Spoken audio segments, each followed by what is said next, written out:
sunod na papasabugin ay ang Iran matapos bombahin ng Amerika ang Syria. Direct order kasi ni President Trump paghihigante. Yan ang dahilan ng Estados Unidos bakit nagsagawa ng large-scale airstrike laban sa ISIS. Matatandaang noong Disyembre, inatake ng ISIS ang mga sundalong Amerikano sa Syria, kung saan nasawi ang 2 sundalo at isang interpreter. 35 na airstrike ang tumarget sa terrorist group na ISIS. Ang sunod na ipinag-utos ni Trump ang pag-atake naman sa Iran. Libo-libo na kasi ang tinatayang patay sa kilos protesta ngayon sa may Iran. Nauna nang babala ni Trump sa Iranian Supreme Leader, don't shoot. Kaso pinagbabaril pa rin eh. I've made the statement very strongly that if they start killing people like they have in the past, we will get involved. We'll be hitting them very hard. Pero pinagbabaril pa rin ng Iranian Army ang mga sibilyan. Kaya mapipilitan ang US ng direktang pangimasok sa gulo. Makikita nga sa video na nakamotor ang mga militar habang may bit-bit na baril.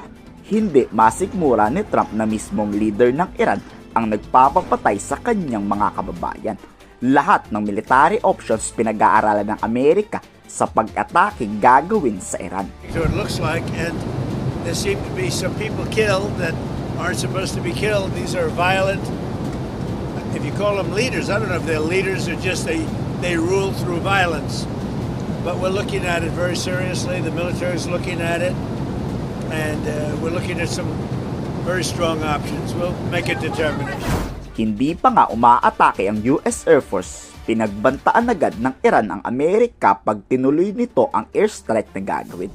Lahat ng military base ng US, military aircraft at warship ng Amerika tatargetin ng Iran sa pag-atake nila. Madadamay ba ang EDCA site sa Pilipinas? Malabo, pero posible yan.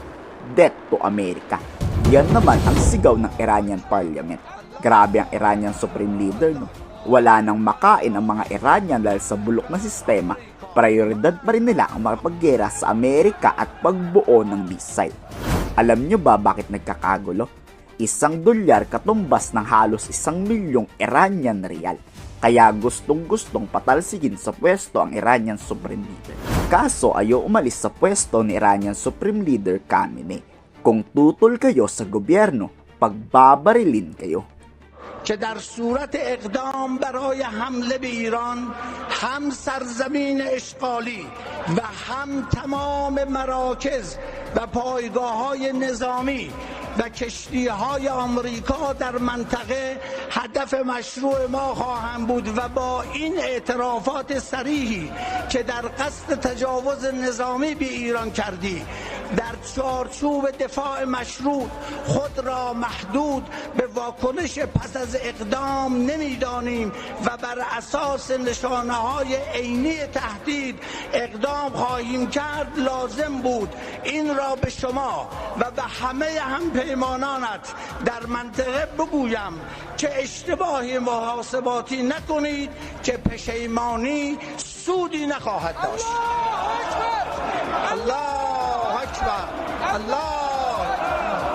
Kayo, anong masasabi nyo sa balitang ito? I-komento sa baba ang inyong saloobin.